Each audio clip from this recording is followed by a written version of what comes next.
Hello everyone, ఈరోజు బెండకాయ fry ఎలా చేయాలో చూపిస్తున్నాను. 1 టేబుల్ స్పూన్ ఆయిల్ వేసిన, దీంట్లో అల్లం ఎల్లిగడ్డ, పసుపు, ఉల్లిగడ్డ, పచ్చిమిర్చి వేసి కరివేపాకు వేసినాను. చూడండి, ఇది అయిపోయిన తర్వాత ఇది బెండకాయ అండి, బెండకాయ ఫ్రై.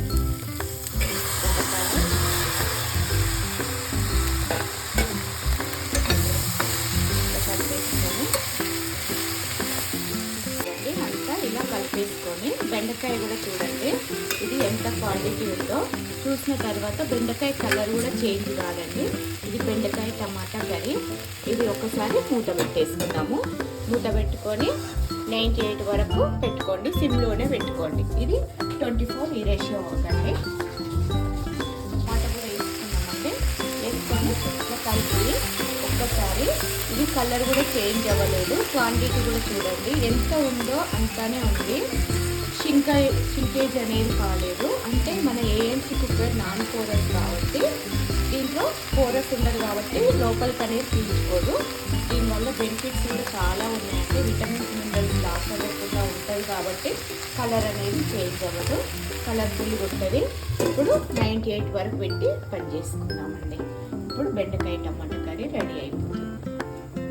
బెండకాయ 98 వచ్చేసింది.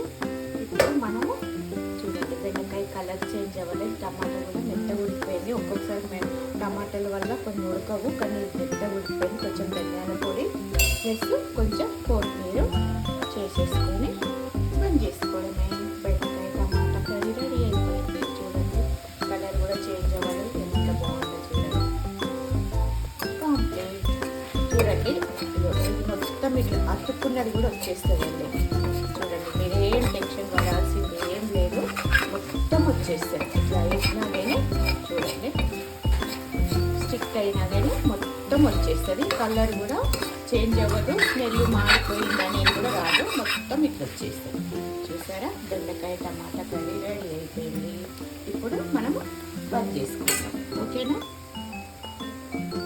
ఇంకా మీరు ఇంకేమైనా రెసిపీస్ కావాలన్నా ఈ ఛానల్ని సబ్స్క్రైబ్ చేసుకోండి. అన్ని వెరైటీస్ ఉంటాయండి, చూసుకోండి, దీంట్లో చూసి చేసుకోండి. ఓకేనా అండి? సబ్స్క్రైబ్ చేయండి.